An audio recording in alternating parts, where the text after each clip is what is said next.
এই জন্য নবীজি বলেছেন তুমি পর্যাপ্ত পরিমাণ পানি পান করো, পর্যাপ্ত পরিমাণ পানি পান করো। আর নবীর এই কথাটিকে আজকের বিজ্ঞানীরা গবেষণা করে কি বলল, একজন পুরুষ বা নারীর ক্ষেত্রে প্রতিদিন 4 থেকে 6 লিটার পানি পান করতে হবে। আপনি সারাদিনে ক লিটার পানি পান করেন? 3 গ্লাস পানি খান তো, সকালবেলা 1 গ্লাস, দুপুরবেলা আর রাতের বেলা 1 গ্লাস, আর বাকি চা, তেরেঙ্গা, পান, খৈনি, গুটকা, শান্তি অশান্তি, বিমল, সিগনেচার, খৈনি, গুল এইসব খেয়েই রাত সময় কাটিয়ে দেন। তা আপনি কিডনির রোগে যদি ভোগেন, আল্লাহকে দায়ী করতে পারবেন না, রাগ করবেন না। চলুন, এরপরে আল্লাহ বলছেন তো দেহের মধ্যে আমি 9টা ছিদ্র দিয়েছি। 9টা ছিদ্র আছে আমাদের দেহের মধ্যে, নারী পুরুষ 9টা ছিদ্র দিয়েছি আমি আল্লাহ। 9টা ছিদ্র কি কি? 2 চোখ, 2 নাক, 2 কান, 1টা গাল, 7টা সামনে পেছনে। এই 9টা ছিদ্রের যে কোনো একটা ছিদ্রের মাধ্যমে ফেরেশতার দ্বারায় আমি তোর আত্মাটাকে বের করে দিই। কি আশ্চর্য! আপনাদের এলাকায় অনেক নারী পুরুষ মারা গেছে দেখেছেন, দেখবেন লোকটা মরে গেছে, পেশাব ফিরে ফেলেছে, পেশাব ফিরে ফেলেছে, বুঝে নেবেন লোকটার আত্মাটা আল্লাহ পাক ওই পেশাবের রাস্তা দিয়ে বের করে নিয়েছে। কত মানুষ মারা গেছে দেখবেন পায়খানা ফিরে ফেলেছে, বুঝে নেবেন আল্লাহ আত্মাটা ওর পায়খানা রাস্তা দিয়ে বের করেছে। কত মানুষ মারা গেছে দেখবেন লোকটা মারা গেছে চোখটা চেয়ে আছে, লোকটা মারা গেছে গালটা হাঁ করে আছে, লোকটা মারা গেছে ঘাটটা বেঁকে আছে, হাতটা খিঁচে আছে। আবার দেখবেন লোকটা মারা গেছে, দেখলে মনে হবে লোকটা ঘুমিয়ে আছে। কিভাবে মরতে চান? যদি ঈমান নিয়ে কবরে যেতে চান, দয়া করে এখানে বসে কোরআন হাদিসের কিছু কথা শুনে আমল করে বাড়ি যান। বাপেরা, কথাগুলো একটু মূল্যায়ন করুন। চলুন আসছি। এরপরে আল্লাহ বলছেন, বান্দা আমার ঘর হলো মসজিদ, ওই ঘরটাকে তোরা ভালোবাসবি, ওই ঘরের সঙ্গে তোর অন্তরটা যেন জোড়া থাকে। আর আমাদের অন্তরটা জুড়ে আছে কোন ঘরের সঙ্গে? নিজের তৈরি করা ঘরের সঙ্গে, ঠিক না বেঠিক? আল্লাহ বললেন তোর অন্তরটা যেন আমার ঘরের সঙ্গে অ্যাটাচ থাকে। আর আমাদের অন্তরটা আছে কোন ঘরের সঙ্গে? নিজে তৈরি করেছি যে ঘর, সেই ঘরের সঙ্গে পড়ে আছি। এজন্য বাপ মসজিদে চেষ্টা করবেন সব সময় আল্লাহর ঘরের সঙ্গে অন্তরটাকে জড়িয়ে রাখতে। চলো, এরপরে আল্লাহ বলছেন আমি যুগে যুগে নবী পাঠিয়েছি। পৃথিবীতে নবী এসেছেন একাধিক, একটা সংখ্যা ধরা হয় 1,24,000। পৃথিবীতে রসুল এসেছেন একাধিক, একটা সংখ্যা ধরা হয় 313 জন। এখন নবী হতে গেলে তার কটা গুণ থাকা দরকার শুনে নিন। নবীদের পরিচয় হলো 3টে। আচ্ছা, আল্লাহর পরিচয় কটা বললাম এখনই? 4টে, এটা মাথায় রাখুন। আর নবীদের পরিচয় হলো 3টে। কি কি? 1 নাম্বার, যিনি নবী হবেন তার চরিত্র উত্তম হতে হবে। 2 নাম্বার, যিনি নবী হবেন তার উপরে আল্লাহর তরফ থেকে ওহী নাজিল হতে হবে। 3 নাম্বার, যিনি নবী হবেন তার দ্বারাই অলৌকিক ঘটনা ঘটতে হবে, একটা হোক বা 50টা হোক। পৃথিবীতে যত নবী এসেছেন প্রত্যেক নবীর মাধ্যমে আল্লাহ পাক 1 থেকে 50টার ভিতরে মুজিজা দিয়েছেন। আমার নবী বিশ্ব নবী কুল কায়নাতের রাসূল মুহাম্মদ সাল্লাল্লাহু আলাইহি ওয়াসাল্লামের মাধ্যমে আল্লাহ পাক পৃথিবীতে 1000-এরও বেশি মুজিজা দিয়েছেন। তার মধ্যে সর্বশ্রেষ্ঠ হলো এই কোরআনুল মাজিদ নাজিল করা। এখন আমাদের পরিচয় জানতে হবে, নবীর পরিচয়। আল্লাহর পরিচয়টা বলে দিয়েছি, আল্লাহর ঘরের পরিচয়টা বলে দিয়েছি। এবার আসছি নবীর পরিচয়টা শুনে নিন। আচ্ছা, আমাদের নবীর নাম কি? বলুন, মুখে বলুন না, নেকি হবে। হযরত মুহাম্মদ সাল্লাল্লাহু আলাইহি সাল্লাম। নবী কোন বংশে জন্মগ্রহণ করেছেন? কুরাইশ বংশে। কোন বংশে? কুরাইশ বংশে। আচ্ছা, কার নাম কুরাইশ? চলুন একটু পরিচয়টা দিই। নবীর পরিচয়টা আগে জেনে নিন। আগে নবীকে চিনুন, তার পরিচয়টা জানুন, তারপরে তার আলোচনা। তবে সুবহানাল্লাহটা একটু জোরে বলতে হবে, পারবেন তো? হ্যাঁ, কৃপণতা করবেন না। সুবহানাল্লাহ জোরে বললে আল্লাহ খুশি হবে বাপ। চলুন, কোন বংশ বললেন? কুরাইশ। মুহাম্মাদের বাপের নাম আব্দুল্লাহ, আব্দুল্লাহর বাপের নাম আব্দুল মুত্তালিব, আব্দুল মুত্তালিবের বাপের নাম আব্দে মান্নাফ, আব্দে মান্নাফের বাপের নাম হাশিম, হাশিমের বাপের নাম কুসাই, কুসাইয়ের বাপের নাম কিলাব, কিলাবের বাপের নাম মুররা, মুরার বাপের নাম লুবাই, লুবাইয়ের বাপের নাম কাব, কাবের বাপের নাম গালিব, গালিবের বাপের নাম ফিগির, ফিগির থেকে কুরাইশ বংশ এসেছে। নবীর বাপের নাম আব্দুল্লাহ, মায়ের নাম আমিনা, দাদার নাম আব্দুল মুত্তালিব, দাদির নামটা কি? নেতিলা বিনতে খব্বাব ব্রাকেটে ফতেমা, কেউ বলেছেন সামিরা। নবীর নানার নাম হলো আব্দুল ওয়াহাব জুগুরি, নবীর নানির নাম হলো বারিরা বা বাররা, নবীর দুধমার নাম হলো হালিমা, নবীর দুধ বাপের নাম হলো হারেস, নবীর দুধ ভাইয়ের নাম আব্দুল্লাহ, নবীর বাপের নাম আব্দুল্লাহ, নবীর দুধ ভাইয়ের নাম আব্দুল্লাহ, দুটো যেন এক করে ফেলবেন না। নবীর জন্ম 570 খ্রিস্টাব্দে। ইংরেজি কি মাস ছিল? 29শে আগস্ট। আরবি মাস ছিল রবিউল আউয়াল মাস, 12 তারিখ, মতান্তরে 9 তারিখ। সোমবার শবে সাদেকের সময় আরবের মক্কা নগরী কুরাইশ বংশে নবীর জন্ম। নবীর বাপেরা হলো 10 ভাই, নবীর মায়েরা হলো 19 বোন। নবীর 9টা চাচা, নবীর 9টা চাচা, 18টা খালা, 6টা ফুফু, 7টা ছেলে মেয়ে। আপনি তো নবীর কিছুই জানেন না, শুধু মুখেই বলেন আই লাভ মুহাম্মদ সাল্লাল্লাহু আলাইহি সাল্লাম। বাহ, ওই মুখে বলার নাম শুধু ভালোবাসা নয়। ছোট্ট একটা কথা বলছি, কেউ রেগে যাবেন না কিন্তু, ভুল ব্যাখ্যা করবেন না কিন্তু, বলে দিচ্ছি। আচ্ছা বলুন তো, ওই লাভ চিহ্নটা পানের চিহ্ন যেটা দেন, লাভ চিহ্নটাকে পানের চিহ্ন যেটা দেন আপনারা, ওই চিহ্নটা কারা ব্যবহার করে? বিবাহের আগে, সচরাচর বিবাহের আগে যুবক যুবতীরা ওই লাভ চিহ্নটা ব্যবহার করে, ঠিক না বেটি? বেশিরভাগ যে ছেলে মেয়েগুলো বিয়ে করেনি, প্রেম টেম করে, বিয়ের আগে ওই সব চিহ্ন দিয়ে একে অপরকে ভালোবাসার প্রকাশ দেখায়, চিহ্ন দিয়ে। আপনি যে চিহ্নটাকে নিয়ে যুবক যুবতীরা করে কি ওই কাজে লাগায়, আর আপনি সেটাকে নবীর আগে বসিয়ে দিলেন কেন? আইটা লিখলেন ইংরাজি অক্ষর লেটার, আইটা ইংরাজি লেটার দিলেন, আর লাভ চিহ্নটা দিয়ে কি লাভ হলো আপনার? কেন LOVE লিখতে আপনার কষ্ট হচ্ছিল? পরের শব্দটা তো মোহাম্মদ লিখলেন, এম দিয়ে শুরু করলেন, তাহলে মাঝে প্রথমে দিলেন ইংরাজি লেটার আর শেষে দিলেন ইংরাজি লেটার, আর মাঝখানে একটা চিহ্ন দিয়ে ভালোবাসার প্রকাশ দেখাতে চাইলেন। বাড়ি থেকে ভাববেন নবীকে কতটা ভালোবাসেন, এখানেই প্রমাণ হলো।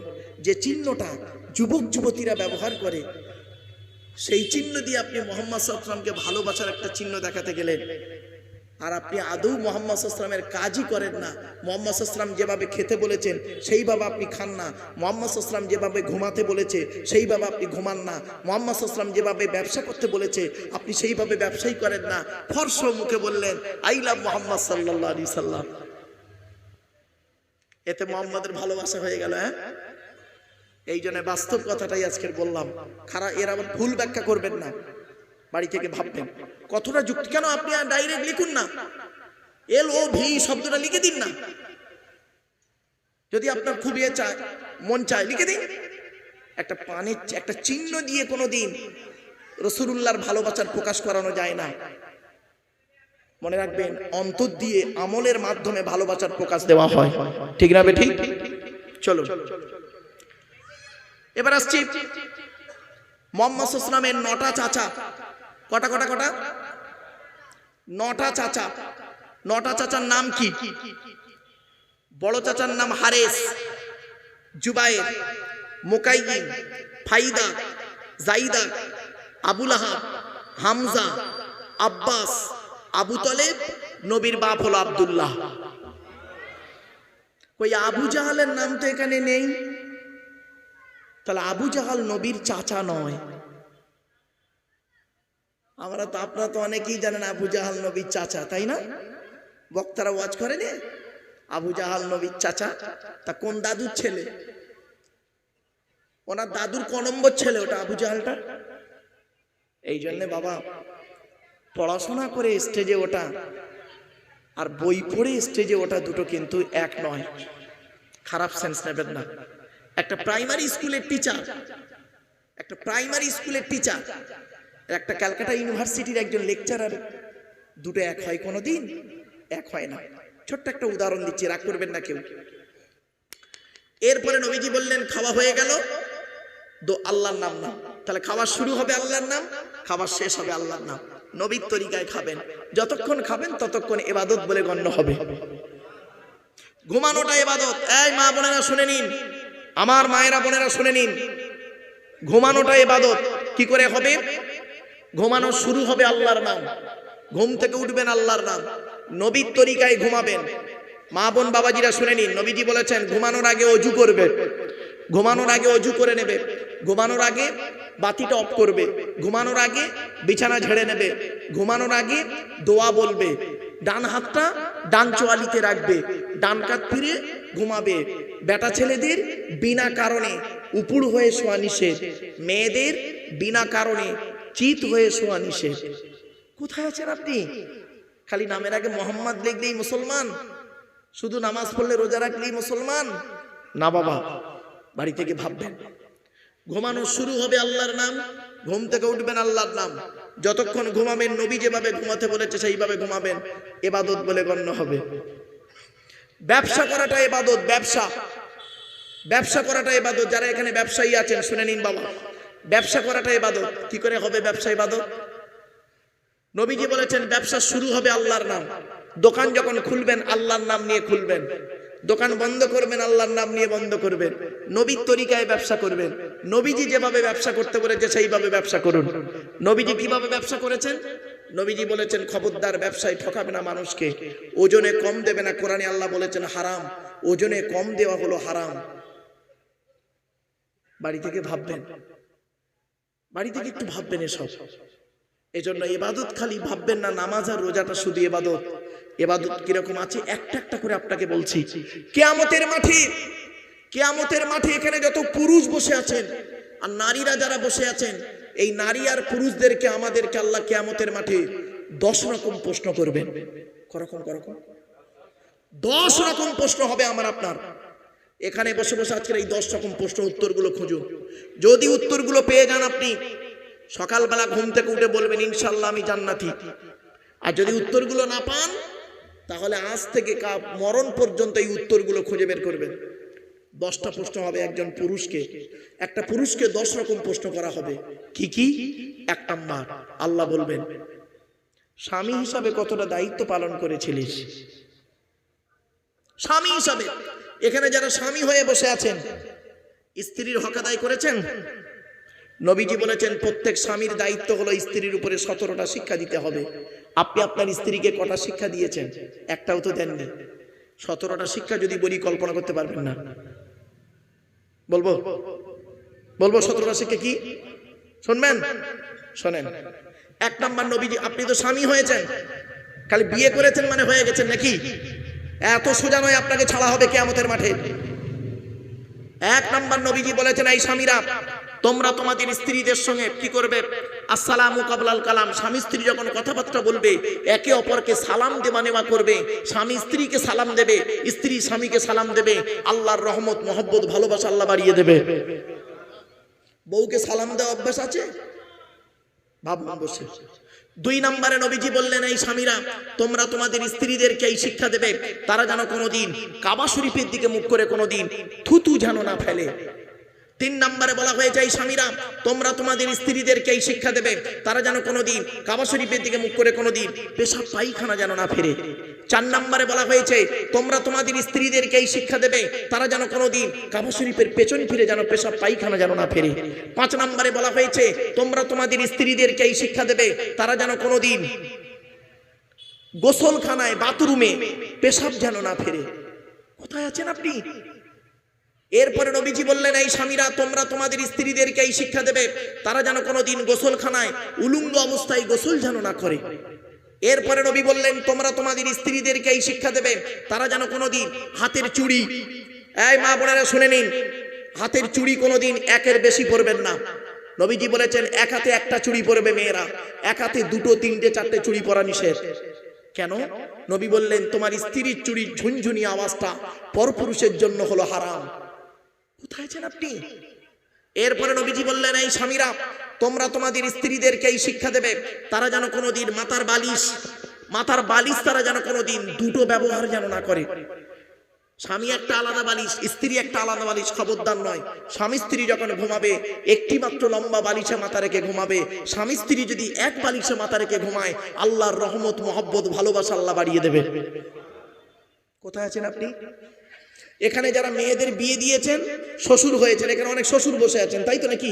আরে ভাই বলুন না, কথা বলুন না একটু। এখানে অনেক শ্বশুর বসে আছেন, মেয়েকে বিয়ে দিয়েছেন। আর নবীজি তার মেয়ে ফাতেমাকে আলীর সঙ্গে বিবাহ দিয়েছিলেন।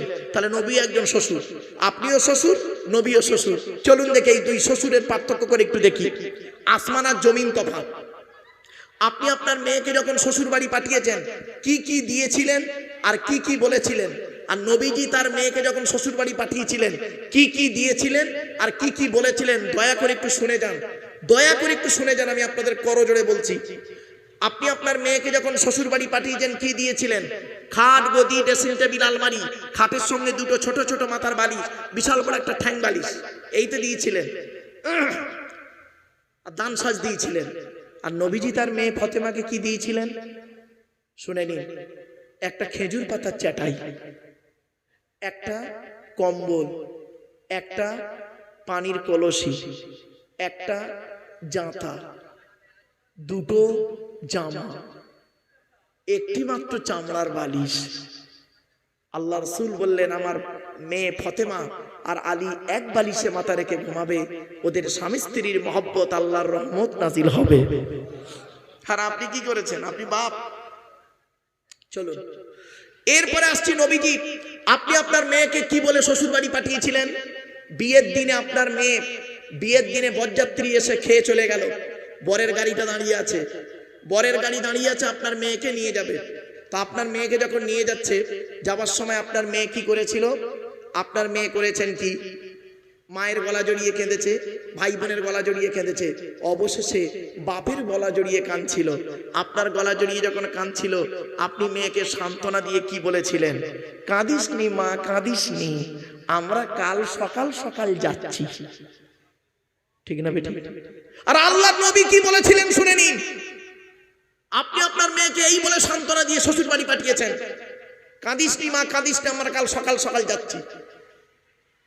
আর নবীজি তার মেয়ে ফাতেমাকে কি বলেছিলেন শুনে নিন। মা বোনেরা যারা আমার বক্তব্য শুনছেন, বাড়িতে গিয়ে ভাববেন, নবীজির মেয়ে ফাতেমা নবীজির কাছে এসে বলছেন, যেদিন শ্বশুর বাড়ি যাচ্ছেন, আলীর বাড়ি যাচ্ছেন, মা ফাতেমা এসে বলছেন, আব্বাজান, আজ মা খাদিজা বেঁচে নেই, আপনি আমার আব্বা, আপনি আমার মা, আজ আমি স্বামীর বাড়ি যাচ্ছি জীবনের প্রথম, কেমন ভাবে চলবো বলুন? নবীজি একটাই কথা বলেছিলেন, শুনে নিন, শিবদাসপুরের মানুষেরা শুনে নিন। নবীজি একটাই কথা বলেছিলেন, ফাতেমা, ফাতেমা, আলীকে দ্বিতীয়বার ডাকতে যেন না হয়। কি বলল? আলীকে দ্বিতীয়বার ডাকতে যেন না হয়। তার মানে কি? এক ডাকে সাড়া দেবে, এক ডাকে সাড়া দেবে। তো মা ফাতেমা যতদিন বেঁচে ছিলেন, মরণ পর্যন্ত, মরণ পর্যন্ত মা ফাতেমা করেছিলেন কি? স্বামী এক ডাকে সাড়া দিতেন। একদিনের একটা ছোট্ট ঘটনা, আমার মা বোনরা ভালো করে শুনে নিন। স্বামী কি জিনিস, স্বামী কি জিনিস, হিন্দু মুসলিম শুনে নিন, স্বামী কি জিনিস। মা ফাতেমা করেছেন কি?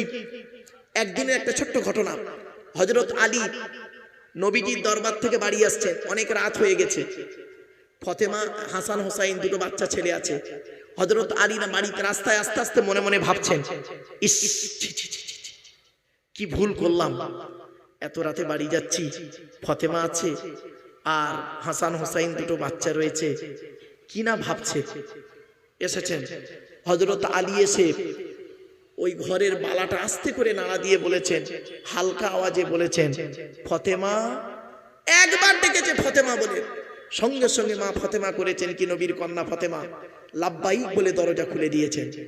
তখন হযরত আলী বলছেন, ফাতেমা কিছু মনে করো না, আমার জন্য তোমাকে রাত জেগে বসে থাকতে হবে না, আগামী কাল থেকে তুমি খেয়ে ঘুমিয়ে পড়বে, হাসান হোসাইনকে খেয়ে ঘুমিয়ে ঘুম পাড়িয়ে দেবে, আমি যত রাতে বাড়ি ফিরি না কেন, আমি এসে খাওয়া দাওয়া করে ঘুমিয়ে পড়বো। মা ফাতেমা সেদিন কি বলেছিলেন শুনে নিন। শিবদাসপুরের পিতারা ভালো করে শুনে নিন, পিতারা ভালো করে শুনে নিন, আর মারা ভালো করে শুনে নিন, মেয়ের মায়েরা আর মেয়ের বাপেরা শুনে নিন। সেদিন মা ফাতেমা বলেছিলেন, এটা আমার মায়ের স্বভাব, বাপের অর্ডার। মায়ের স্বভাব, বাপের অর্ডার।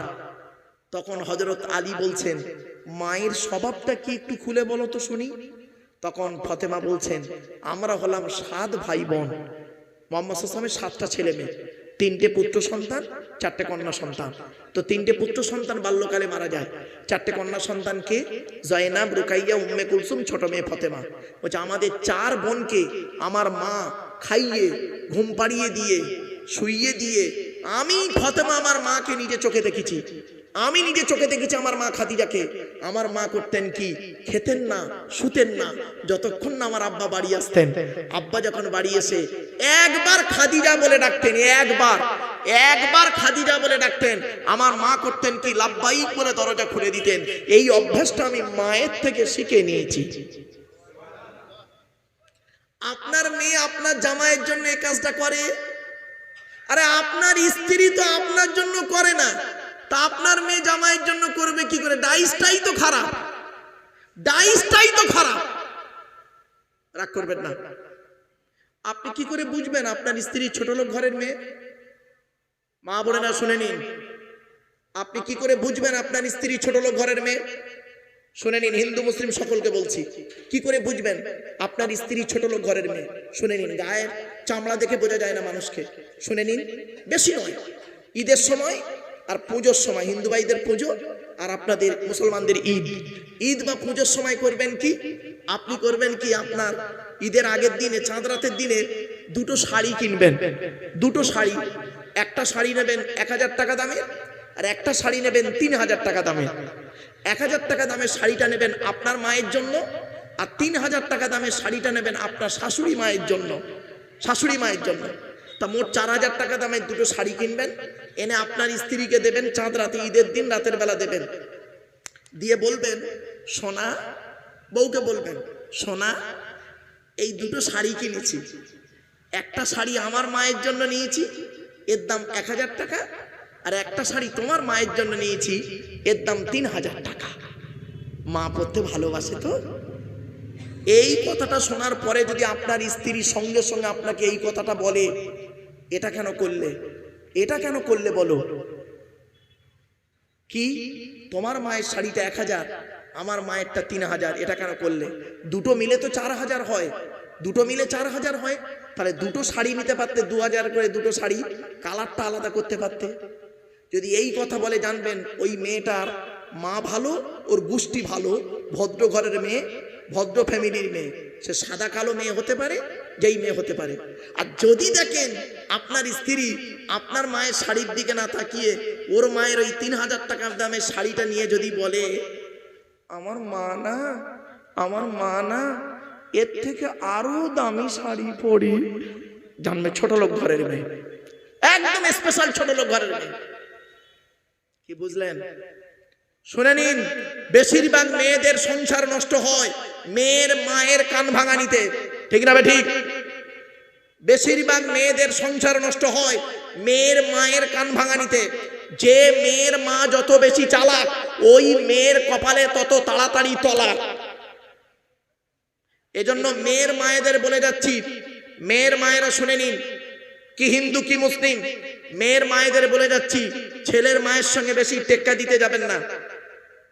কি জিনিস আপনি পেটে ধরেছেন 10 মাস 10 দিন, 2.5 বছর দুধ পান করিয়েছেন, 18 বছর লালন পালন করেছেন, কি জিনিস আপনি ভালোই জানেন। ওই মেয়ের কথা শুনে হঠাৎ করে মেয়ে ছেলের বাম্মার নামে, ছেলের নামে বধূ নির্যাতন কেস করার আগে 10 বার ভাববেন। আল্লাহ পাক কোরআনে বলেছেন, 2 নম্বর পারা 4 নম্বর পৃষ্ঠা 14 নম্বর লাইন, সূরার নাম সূরা বাকারা, আয়াত নম্বর 172। ইয়া আইয়ুহাল্লাযীনা আমানু, হে ঈমানদার বান্দাগণ, কুলু মিন তাইয়্যিবাতি মা রাযাকনাকুম, আমার দেওয়া হালাল রিজিকগুলো তোমরা ভক্ষণ করো। তাহলে মুমিনদেরকে আল্লাহ হালাল খেতে বললেন। 1 নম্বর নবীদেরকে হালাল খেতে বললেন, 2 নম্বর মুমিনদেরকে হালাল খেতে বললেন। আমরা মুমিন বলে দাবি করি, আমাদের হালাল খাবার খেতে হবে। 3 নম্বর আল্লাহ কাদের হালাল খেতে বলেছেন শুনে নিন। হিন্দু, মুসলিম, জৈন, ব্রাহ্মণ, খ্রিস্টান, কুলি, সাঁওতাল, বাগদি, দুলের, এক কথায় মানব জাতিকে আল্লাহ বলেছেন হালাল খেতে কোরআনে। মানব জাতিকে হালাল খেতে হবে। হিন্দু ভাইদেরকে আল্লাহ বলেছেন হালাল খেতে, দেখবেন এই কোরআনে আছে। কোথায় লেখা আছে? 2 নম্বর পারা বা খণ্ডে 4 নম্বর পৃষ্ঠা 8 নম্বর লাইনে সূরার নাম সূরা বাকারার 168 নম্বর আয়াতে আল্লাহ বলছেন, ইয়া আইয়ুহান নাস, ইয়া আইয়ুহান নাস, হে মানব জাতি। এখানে হিন্দু মুসলিম নো ডিভাইডেড, কোনো পার্থক্য নেই। হে মানব জাতি, ইয়া আইয়ুহান নাস, হে মানব জাতি, কুলু মিম্মা ফিল আরদি হালালান তাইয়্যিবা, আমার দেওয়া হালাল রিজিকগুলো তোমরা ভক্ষণ করো। তাহলে বোঝা গেল কি, সকলকে, পৃথিবীর মানুষকে এক কথায় হালাল খেতে হবে। শুধু জলসা কমিটি একা খাবে তা নয়। তাহলে জলসা কমিটি হতে, আমি কেন জলসা কমিটির কথা কেন কেন বলছি, অ্যাটেনশনটা হওয়ার জন্য। চলো এবার আসছি বাবা, জলসা কমিটি হতে গেলে বাবা 5 ওয়াক্ত নামাজি হতে হবে। রাগ করবেন না কেউ। এই কোরআনে আল্লাহ পাক বলেছেন বিভিন্ন অ্যাঙ্গেলে নামাজের কথা 82 জায়গায়। কত জায়গায়? 82 জায়গায় নামাজের কথা আছে বিভিন্ন অ্যাঙ্গেলে এই কোরআনে। আর এই কোরআনে আছে 92 জায়গায় লেখাপড়ার কথা। কত জায়গায়? তা কোন সংখ্যাটা বেশি, 82 না 92? তাহলে লেখাপড়ায় পিছিয়ে কেন মুসলমান? কেন লেখাপড়ায় পিছিয়ে? এই গ্রামে অনেক মুসলিম আছে, অনেক মুসলিম আছে, দেখবেন যাদের বাড়িতে গিয়ে দেখবেন সানসেট গুলোতে বড় বড় কিতাব কেনা আছে। ছেলে আমার মাস্টার, ডাক্তার, ইঞ্জিনিয়ার, প্রফেসর হবে, কোর্টের জজ হবে। আবার এই গ্রামে দেখবেন অনেক মুসলমানের বাড়িতে গিয়ে দেখবেন সানসেট গুলোতে বিশাল বড় বড় তরকারির হাঁড়ি আছে, মাল বগরাইতে বেরোবে। ঠিক না বেঠিক? কথাগুলো শুনতে একটু টক লাগলেও উপকারী। ইউরিক অ্যাসিডের উপকার হবে, টক খেলে ইউরিক অ্যাসিডের উপকার হবে। চলুন এগিয়ে যাই। আপনারা ছেলেদেরকে যেমন মাধ্যমিক, উচ্চ মাধ্যমিক, বিএ পাস, এমএ পাস, আলেম, হাফেজ, মাস্টার, ডাক্তার, ইঞ্জিনিয়ার, প্রফেসর করাচ্ছেন, সাথে সাথে মেয়েদেরকেও মাধ্যমিক, উচ্চ মাধ্যমিক, BA pass, MA pass, আলেমা, হাফেজা, master, doctor, engineer, professor করাবেন। কারণ কি জানেন? ইংরেজিতে একটা কথা আছে, 1 mother's is equal to 100 teacher. একটা মা হলো 100 জন শিক্ষকের সমতুল্য। একজন পুরুষ যদি শিক্ষিত হয় সে কেবল নিজেই শিক্ষিত হয়, একজন নারী যদি শিক্ষিত হয় গোটা পরিবারটা শিক্ষিত হয়। ঠিক না বেটি? অনুরোধ করে বলে যাচ্ছি, ছেলেদেরকে যেমন শিক্ষিত করছেন সাথে সাথে মেয়েদেরকেও লেখাপড়া শেখাবেন। অল্প বয়সে মেয়েদেরকে বিবাহ দিয়ে তার জীবনটা ঝুঁকিতে ফেলবেন না, অনুরোধ করে বলে গেলাম। তবে জন্ম, মৃত্যু, বিবাহ সবই আল্লাহর হাত, এটাকে বিশ্বাস রাখুন। চলো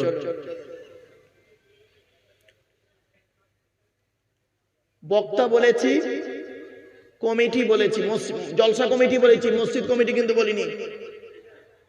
জলসা কমিটি আলাদা, মসজিদ কমিটি আলাদা, রেগে যাবেন না কেউ। আর যাকে তাকে মসজিদ কমিটি করবেন না, আপনাদের হাতে ধরে বলে যাচ্ছি, যাকে তাকে মসজিদ কমিটি করবেন না, গোনা হবে বলে দিচ্ছি। এই কোরআনে আছে মসজিদ কমিটি কে হবে, মসজিদ কমিটি কে হবে এই কোরআনে আছে। বলবো কি? বলো, বলবো? শোনেন শোনেন বাপেরা, ছোট্ট একটা উদাহরণ দিই, বলুন তো দেখি। আপনাদের এই জুম্মা মসজিদে জুম্মার দিনে, কাল তো জুম্মার দিন, কাল তো জুম্মার দিন, জুম্মার দিনে একজন মুসলিম যুবক ছেলে সাদা পায়জামা পাঞ্জাবি পরে, সাদা টুপি পরে, ছেলেটি জুম্মার নামাজ পড়তে উঠেছে মসজিদে, প্রচুর পরিমাণ বাংলা মদ খেয়ে। কি খেয়ে? বাংলা মদ খেয়ে ছেলেটি মসজিদে উঠেছে জুম্মার নামাজ পড়তে। এট ফার্স্ট আপনারা সর্বপ্রথম তাকে কি করবেন? বলুন বলুন বলুন না, এটা কথা বলুন না। বের করে দেবেন। ছেলেটি বের হতে না চাইলে মেরে বের করে দেবেন, জোর করে বের করে দেবেন। ছেলেটির অপরাধ কি? মদ হারাম খাবার, মসজিদ পবিত্র স্থান, হারাম খাবার খেয়ে পবিত্র স্থানে উঠেছে, তাই তাকে বের করে দিলেন। বের হতে চাইলো না, মেরে বের করে দিলেন। সত্যি শিবদাসপুরের মানুষ কত ভালো মানুষ আপনারা। এ মুসলমান, মদখোরকে মসজিদ থেকে মেরে বের করে দিলেন, আর সুদখোরকে মসজিদের সেক্রেটারি বানিয়ে দিলেন। মদখোরকে মসজিদ থেকে মেরে বের করে দিলেন, জেনাখোরটাকে মসজিদের সভাপতি বানিয়ে দিলেন। আসলে আমরা এমন মানুষ না, নিজের পাপের বাটখারা দিয়ে অন্যের পাপ ওজন করি। আমার ভাষা বুঝতে পারছেন? বাটখারা বোঝেন? বাটখারা বোঝে বোঝে বোঝে বাটখারা, বাটখারা বোঝেন তো? মানে নিজে পাপ করে করে পাপের একটা বাটখারা করে ফেলেছি। নিজের পাপের বাটখারা দিয়ে অন্যের পাপ ওজন করি। আমরা এমন মানুষ, নিজের পাপ ওজন করিনি কোনোদিন, নিজের পাপের বাটখারা দিয়ে অন্যের পাপ ওজন করি। আমরা এমন মানুষ। আমরা এমন মানুষ না, দুধওয়ালা লোকের বাড়ি বাড়ি যায়, দুধ কিনে কেউ সহজে খেতে চায় না। মদওয়ালা দোকান দিয়ে বসে আছে, শিবদাসপুরে বলুন আর ওই নৈহাটিতে বলুন, মদওয়ালা দোকান দিয়ে নৈহাটিতে বসে আছে। ও মোটর সাইকেলে তেল পুড়িয়ে মদ কিনে খেয়ে মারামারি করে রোজার মাসে হাজি সাহেবের বেটা লকাবে চুম মেরে বসে আছে। দুধওয়ালা কোথায় গিয়েছিল? ওর বাড়ি গিয়েছিল, দুধ কিনে খাই নাই। আমরা এমন মানুষ। আমরা এমন মানুষ না, দুধওয়ালাকে বলি, এই দুধে পানি দিসনি তো, আর মদে পানি ঢেলে খায়। আমরা এমন মানুষ না, 100 টাকা চোরকে 100 টাকা চোরকে গাছে বেঁধে মারি, 100 টাকা চোরকে গাছে বেঁধে মারি, 1000 কোটি টাকার চোরকে 1000 কোটি টাকার চোরকে স্টেজে তুলে ফুলের তোড়া দিয়ে সংবর্ধনা জানিয়ে স্যালুট জানায়। 100 টাকা চুরি করেছে, তাকে গাছে বেঁধে মারি। বাড়ি থেকে ভাববে আমরা এমন মানুষ না, রাগ করবেন না কেউ, আমরা এমন মানুষ না।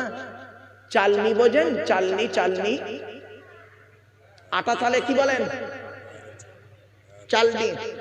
ওই চালনির পিছনে ছিদ্র কটা? অগণিত ছিদ্র। আর সূচের পিছনে ছিদ্র কটা? একটা। ওইটা দেবে, এইটা লাগবে না তো, ওটাও থাকবে। আসলে আমি এদিক ওদিক করি তো, মাইকটা ভালো।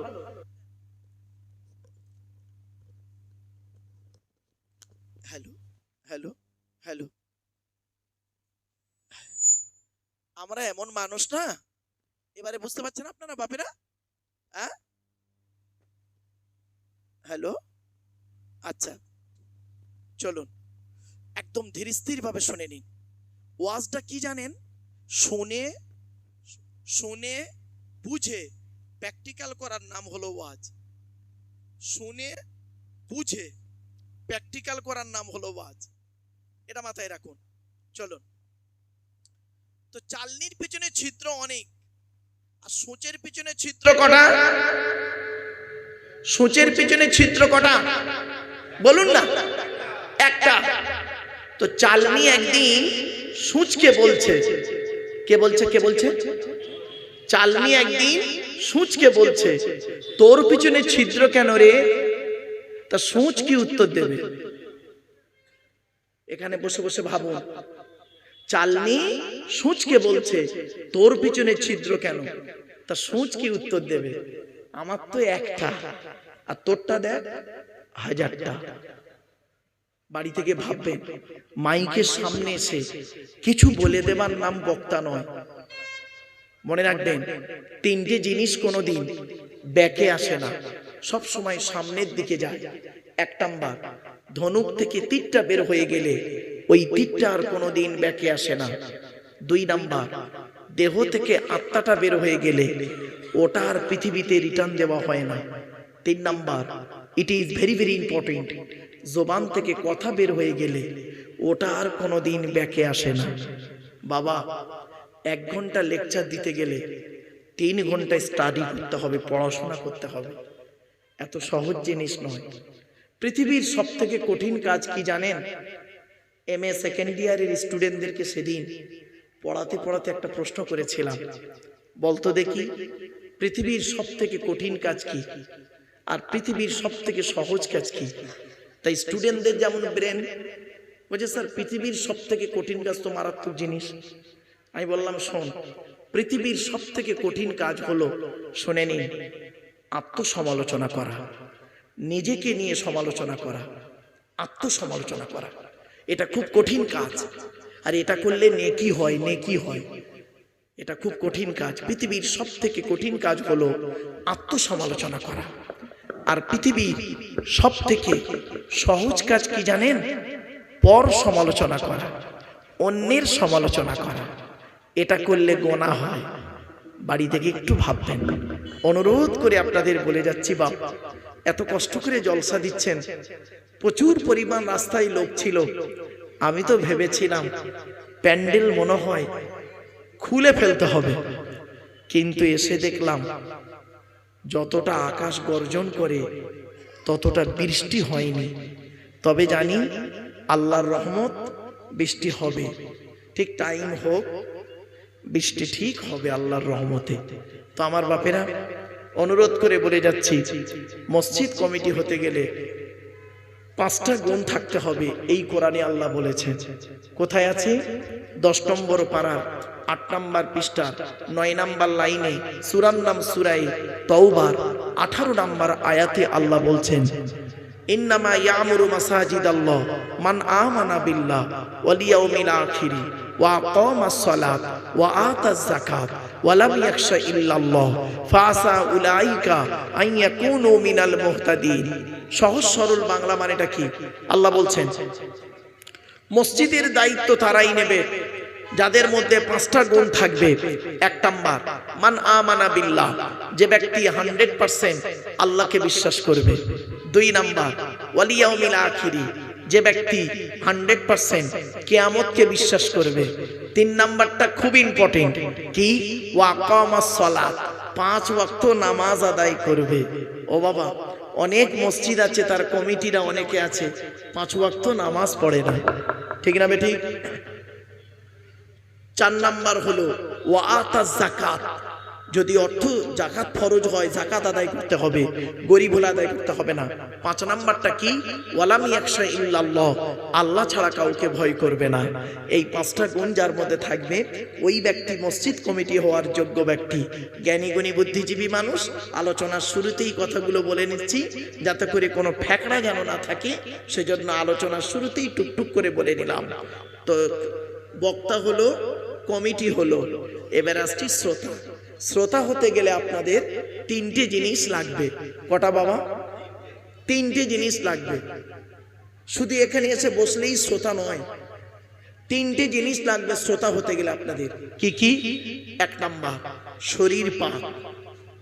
কি বললাম? শরীর পাক। তো এখানে যারা বসে আছেন, দাঁড়িয়ে আছেন, আশা করি আপনাদের শরীর প্রত্যেকের পাক আছে। তবে এখন হয়তো অনেকের ওযু নাও থাকতে পারে, কিন্তু শরীরটা কি? পাক আছে। 2 নাম্বার হলো কাপড় পাক। তো আপনারা যে যেমন চয়েস দেবেন কাপড় পরে আছেন, আপনাদের কাপড়গুলো পাক আছে। 3 নাম্বারটা না সমস্যা, জায়গা পাক। এইটাই যেন একটু সন্দেহ হচ্ছে আমার, একটু খুলে বলি। আচ্ছা বাপেরা, এই যে প্লাস্টিকটা আপনারা বসেছেন কষ্ট করে, এই প্লাস্টিকটা কি প্যান্ডেলওয়ালাদের? হ্যাঁ, প্যান্ডেলওয়ালাদের। আমার ধারণা প্যান্ডেলওয়ালারা জীবনে কোনোদিন এই প্লাস্টিকটাকে 3 বার করে ধৌত করে না। আজকের এটা এখানে এসেছে, কাল মরা বাড়ি, খানা বাড়ি, শ্রাদ্ধ বাড়ি, অন্নপ্রাশন বাড়িতে যাবে। আবার জলসার পরে দেখবেন তাবারুক দেওয়া হয়ে যাবে যখন, কত লোক জুতো পাই দিয়ে এর উপরে চলাফেরা করবে। ও বেচারা করবে কি? এটাকে গুড়িয়ে নিয়ে পাশের গ্রামের জলসায় আবার পেতে দেবে। সত্যিকারের একজন নামাজি মুসল্লি, যার শরীর পাক, কাপড় পাক, নামাজি মুসল্লি মানুষ, এই প্লাস্টিকের উপরে বসার কারণে তার কাপড়টা নাপাক হয়ে যাওয়ার সম্ভাবনা খুবই বেশি। আপনারা কি বলেন? তাহলে অনুরোধ করে আপনাদের বলে যাচ্ছি, এই উপরটা এত চকচকে না করে নিচেটা একটু চকচকে করবেন। প্যান্ডেলওয়ালাদের মালের উপরে মসজিদ থেকে মুসাল্লাগুলো এনে বিছিয়ে দেবেন, আর ওই গেটে লিখে দেবেন, দয়া করে বিনা অজুতে বসবেন না। বক্তা যদি অজু অবস্থায় আল্লাহকে খুশি করার জন্য ওয়াজ করতে বসে, আর শ্রোতারা যদি অজু অবস্থায় আল্লাহকে খুশি করার জন্য ওয়াজ শুনতে বসে, এই বক্তার শ্রোতার মাঝে আল্লাহর রহমত নাজিল হয়। আমার বাপেরা, কথাটা হয়তো শুনতে খারাপ লাগলো, অতি বাস্তব কথা বললাম, আমাকে ভুল বুঝবেন না। চলুন এগিয়ে যাই, একটা একটা করে কোরআনের আলোচনা করার সুযোগ আমাকে দিন ইনশাআল্লাহ আবুল আজিজ। আসুন আমরা আল্লাহর কাছে একটু দোয়া চেয়ে নেব। আল্লাহুম্মা আমিন। রব্বানা যালামনা আনফুসানা ওয়া ইন লাম তাগফির লানা ওয়া তারহামনা লানাকুনান্না মিনাল খাসিরিন। রব্বি জিদনি ইলমা রব্বিরহামহুমা কামা রাব্বায়ানি সগীরা। রব্বুল আলামিন, সন্ধ্যা থেকে নিয়ে এখন পর্যন্ত বহু আলেম উলামা, জ্ঞানী গুণী বুদ্ধিজীবীরা বিভিন্ন দিক নিয়ে আলোচনা করেছেন। আমি অধম গুনাহগার, কিছুই তো জানি না মাবুদ। সুবহানাকা লা ইলমা লানা ইল্লা মা আল্লামতানা ইন্নাকা আনতাল আলিমুল হাকিম। আল্লাহ, আপনি বলার তৌফিক না দিলে আমি কিছুই বলতে পারবো না মাবুদ। ওগো দয়াময়, আলোচনার শুরুতেই গুটিকত কিছু কথা বলিয়ে নিয়েছেন, আর যতক্ষণ আলোচনা করাবেন কোরআন হাদিস ইজমা কিয়াস থেকে সঠিক কথাগুলি আমার মুখ থেকে বলিয়ে নেবেন, বক্তা শ্রোতাকে আমল করার তৌফিক দেবেন। ওগো দয়াময়, এই জলসার সভাপতি, সেক্রেটারি, কেশিয়ার কমিটি হালাল মাল থেকে তাবারুককে কবুল করে নিন, বক্তা শ্রোতাকে কবুল করে নিন। আল্লাহ, মসজিদের সভাপতি, সেক্রেটারি, কেশিয়ার কমিটি, ইমাম, মুয়াজ্জিন, মুক্তাদি, মুসল্লি সুসম্পর্ক বজায় রাখার তৌফিক দান করুন। আল্লাহ, এই কোরআনুল কারীমের মাহফিল শোনার জন্য আমার বাবাজিরা, মায়েরা, বোনেরা, স্নেহের কচি কচি বাচ্চারা, যুবকেরা এসেছে চাতক পাখির ন্যায়। আল্লাহ, কোরআনের আলোচনা শোনার জন্য, কোরআনের আলোচনা শোনার পরে আমল করার তৌফিক আমাদের দান করুন। রব্বুল আলামিন, এই জলসা থেকে আমাদেরকে শিক্ষা এমন দিয়ে দিন যাতে করে আমরা পৃথিবীতে আগামী দিন যতদিন বাঁচিয়ে রাখবেন ঈমান নিয়ে যেন থাকতে পারি, ঈমান নিয়ে যেন কবরে যেতে পারি, সে তৌফিক আমাদের দান করুন। রব্বি ইশরাহ লি সাদরি ওয়া ইয়াসসির লি আমরি ওয়াহলুল উকদাতাম মিন লিসানি ইয়াফকাহু কওলি। আল্লাহুম্মা ইন্না নাসআলুকা ইলমান নাফিয়া ওয়া আমালান মুতাকাব্বালা ওয়া রিজকান হাসানা ওয়া হালালান তাইয়্যিবা। সুবহানা রাব্বিকা রাব্বিল ইজ্জাতি আম্মা ইয়াসিফুন ওয়া সালামুন আলাল মুরসালিন ওয়ালহামদুলিল্লাহি রাব্বিল আলামিন। ওয়াজআল আখির কালামিনা ইনদাল মাউতি লা ইলাহা ইল্লাল্লাহু মুহাম্মাদুর রাসূলুল্লাহ। Sadri Jalsa, in the name of Allah, the most merciful, most beneficent, peace be to Allah, Lord of the world. সনাম ধন্য, সুনির্বাচিত, মহামান্য আজকের মাহফিলে সভাপতি সাহেব, আমন্ত্রিত উলামা হযরত, দিন দরদি, ইসলাম দরদি, মুমিন মুত্তাকি মুসলমান, সালেহ নেককার আল্লাহওয়ালা বাবাজিরা, আমার যুবক ভাইরা, স্নেহের কচি কচি বাচ্চারা, পর্দার অন্তরালে পর্দানসীনা ধার্মিকা, স্নেহময়ী মমতাময়ী আমার মা ও বোনেরা, তারও সাথে জানাই আমার আওয়াজ শ্রবণকারী মুসলিম ও মুসলিম সমস্ত জাতির মানুষেরা, মহান আল্লাহ পাকের দরবারে শুকরিয়া আদায় করি যে রব্বুল আলামিন আমাকে আপনাকে বসিয়েছেন ইশার নামাজের পর থেকে নিয়ে কিছুক্ষণ কোরআন হাদিস ইজমা কিয়াসের কিছু কথা শোনার, বোঝার, আমল করার উদ্দেশ্য নিয়ে যিনি আমাদেরকে এই জায়গায় বসিয়েছেন সেই পরওয়ারদিগার বিনিয়াসের দরবারে প্রাণ খুলে ভক্তি ভরে উচ্চ আওয়াজে একবার শুকরিয়া আদায় করি, বলুন আলহামদুলিল্লাহ। আমার বাপেরা, একটু আমার সাথে সাথে বলবেন সুবহানাল্লাহি ওয়া বিহামদিহি সুবহানাল্লাহিল আযীম। এটা হলো বুখারী শরীফের শেষ হাদিস, আর বুখারী শরীফের প্রথম হাদিস হলো ইন্নামাল আমালু বিন্নিয়াত। এর বাংলা অর্থ হচ্ছে প্রত্যেকটা কাজ তার নিয়তের উপরে নির্ভর করে। তাই এতগুলো জ্ঞানী গুণী বুদ্ধিজীবী মানুষ আপনারা এসেছেন, আপনাদের অন্তরে একটা নিয়ত বা উদ্দেশ্য আছে। আমি অধম আব্দুল্লাহিল মারুফ, তেমন ইলম নেই, তেমন জ্ঞান নেই, আল্লাহ পাক আমাকে কেন আনিয়েছেন, আমারও অন্তরে একটা নিয়ত বা উদ্দেশ্য আছে। আমার নিয়তটা আপনারা কেউ জানেন না, আপনাদের নিয়তটা আমিও জানি না। সুতরাং উভয়ের নিয়ত যিনি জানেন তিনি কে? আল্লাহ। ইন্নাল্লাহা আলিমুম বিদাতিস সুদূর, নিশ্চয়ই আল্লাহ রাব্বুল আলামিন বান্দার অন্তরের খবর সবই রাখেন।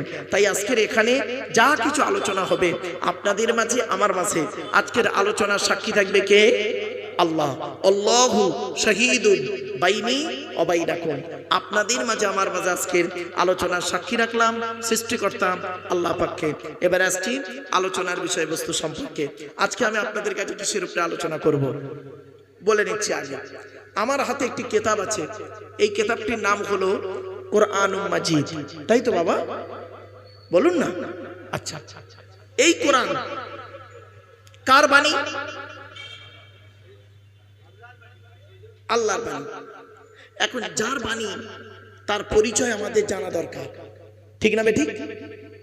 আচ্ছা, কোরআন কার উপরে নাজিল হয়েছে? হযরত মুহাম্মদ সাল্লাল্লাহু আলাইহি ওয়াসাল্লামের উপরে। সুতরাং আল্লাহর পরিচয় জানতে হবে, মুহাম্মদ সাল্লাল্লাহু আলাইহি ওয়াসাল্লামের পরিচয় জানতে হবে, তারপরে এই কিতাবের পরিচয় জানতে হবে, তারপরে কিতাবের ভিতরে আলোচনা ঢুকতে হবে। তাহলে 4টে পয়েন্ট। আসুন সর্বপ্রথম আমরা আগে জেনে নিই আল্লাহর পরিচয়, তারপরে জানবো নবীদের পরিচয়, তারপরে জানবো কোরআনের পরিচয়, তারপরে 4র্থ নাম্বার টপিকসটা হলো কোরআনের একটা সূরার সংক্ষিপ্ত তাফসীর আপনাদের কাছে আজকের আলোচনা করব ইনশাআল্লাহ। তো আগে বলে দিই, সূরাটির নাম বলে দিই, কোন সূরাটির আলোচনা হবে। আজকে রাতটা হলো জুমার রাত, তাই তো বাবা? জুমার রাত। কোরআনের একটা সূরা আছে, সূরায়ে জুমা। কি বললাম? সূরায়ে জুমা। সেই সূরায়ে জুমার আজকের আলোচনা হবে ইনশাআল্লাহ। তাহলে রাতের সঙ্গে আলোচনার মিল হলো। চলো 4টে পয়েন্টের উপরে আলোচনা। আর আমার মা বোনেরা যারা বসে শুনছেন, মা বোনেদেরকে বলি, মা বোনেদের সম্পর্কে আমি বেশ কিছু কথা আপনাদেরকে বলবো। আমার মায়েরা বোনেরা, আপনারা কথাগুলো শুনবেন। স্ত্রী হতে গেলে তার কতগুলো গুণ থাকা দরকার, স্বামী হতে গেলে তার কতগুলো গুণ থাকা দরকার, সে কথাগুলি আপনাদের কাছে একটু টু দি পয়েন্টের উপরে আলোচনা করব ইনশাআল্লাহ। একটু ধৈর্যের পরিচয় দিন। চলুন আজকে আমরা প্রথমে জেনে নিচ্ছি আল্লাহর পরিচয় হলো 4টে। কটা? 4টে। কি কি? আল্লাহ নিজেই বলছেন, কুল নবী তুমি বলো, হুয়াল্লাহু আহাদ, সে আল্লাহ হলেন একক। 2 নাম্বার আল্লাহুস সামাদ, আল্লাহ হলেন অমুখপেক্ষী, আল্লাহ কারোর মুখপেক্ষী নন, সারা পৃথিবী তার মুখপেক্ষী। 3 নাম্বার লাম ইয়ালিদ ওয়া লাম ইউলাদ, আল্লাহ কাউকে জন্ম দেয়নি, আল্লাহ কেউ জন্ম দেয়নি। 4 নাম্বার ওয়া লাম ইয়াকুল লাহু কুফুয়ান আহাদ, আল্লাহর সমকক্ষ কেউই নেই। এই হলো আল্লাহর 4টে পরিচয়। যতদিন বাঁচবেন দয়া করে এই 4টে জিনিস জেনে রাখবেন। এই সূরাটি আপনাদের অনেকের মুখস্থ নেই, আছে তো? তা আমি পড়লাম কেন? 4টে কারণে। 1 নাম্বার হলো এই সূরাটি যে আল্লাহর পরিচয় সেটা জানিয়ে দিলাম। 2 নাম্বার হলো এই সূরাটি আরবি ভাষায় বাংলায় অর্থ করে বলে দিলাম। 3 নাম্বার হলো এই সূরাটির মধ্যে 4টে ধর্ম বেরিয়েছে, মুশরিক, ইহুদি, খ্রিস্টান, ইসলাম। আল্লাহর নবী বলেছেন, 4 নাম্বার পয়েন্ট, আল্লাহর নবী বলেছেন কোন ব্যক্তি যদি এই কুল হু আল্লাহ সূরা যদি 3 বার পাঠ করে 1 খতম কোরআন শরীফ পড়ার সওয়াব আল্লাহ লিখে দেবে। আল্লাহ নবীর কাছে একজন ব্যক্তি এসে বললেন, হে নবী, আমি কোরআনকে খুব ভালোবাসি, আর কোরআনের মধ্য থেকে একটা সূরা আছে, ওই সূরাটিকে আমি খুব বেশি ভালোবাসি। নবীজি বললেন, সূরাটির নাম কি? লোকটি বললেন, কুল হু আল্লাহ সূরা।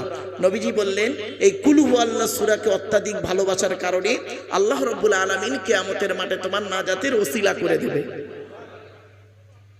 আরেকটা কথা বলছি, রাতের বেলা ঘুমানোর আগে অজু করে নেবেন। মা বোন সকলে শুনে নিন, রাতের বেলা ঘুমানোর আগে অজু করে কুল হু আল্লাহ সূরা যদি কেউ 3 বার পড়ে, কবার?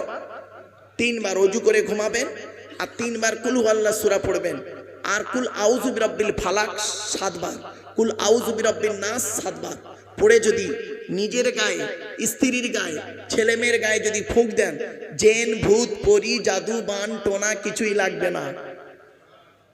আপনি আজ থেকে প্র্যাকটিক্যাল করবেন। ইমাম সাহেবের অপেক্ষায় আপনাকে থাকতে হবে না। আপনারা ইমাম সাহেব রাখেন মসজিদে ওই তেল পড়া পানি পড়ার জন্য, মুরগি জবাই করার জন্য ইমাম সাহেব রাখেন? খবরদার নয়, খবরদার নয়। মা বোনেদের বলে দিচ্ছি, মুরগি জবাই করার জন্য ইমাম সাহেবের কাছে পাঠাবেন না, একদম পাঠাবেন না। নিজেরা নিজেদের মুরগি নিজেরা জবাই করবেন। মেয়ে ছেলেরাও জবাই করতে পারে, ভয় নেই। বিসমিল্লাহ আল্লাহু আকবার বলে জবাই করবেন। শরীর পাক থাকলে বিসমিল্লাহ আল্লাহু আকবার বলে জবাই করবেন, যথেষ্ট। এই মুরগি জবাইয়ের জন্য ইমাম সাহেবের কাছে আসতে হবে, এটা কোন এ কাজ করার কোনো প্রয়োজন নেই। তাহলে ইমাম সাহেব থাকবে কেন মসজিদে? ইমাম সাহেব থাকবে মসজিদে 5 ওয়াক্ত জামাতে নামাজ পড়াবেন। এবং আরেকটা কথা বলে যাচ্ছি, মসজিদে নামাজ আল্লাহর দরবারে কবুল করাতে গেলে প্রত্যেকটা মসজিদের ইমামদের মাইনে বেশি করে দেবেন। যে মসজিদে ইমামের মাইনে কম, ওই মসজিদের মুসল্লিদের নামাজ আল্লাহর দরবারে কবুল হওয়া খুব মুশকিল আছে বাবা, রাগ করবেন না। আপনার যেমন মনে আশা জাগে আমার মেয়ে বা ছেলে মাস্টার, ডাক্তার, ইঞ্জিনিয়ার, প্রফেসর হোক, ইমাম সাহেবের মনে একটা আশা জাগে আমার ছেলে বা মেয়েটা মাস্টার, ডাক্তার, ইঞ্জিনিয়ার, প্রফেসর হোক, ঠিক না ঠিক? অতএব ইমামের প্রতি গুরুত্ব দেবেন।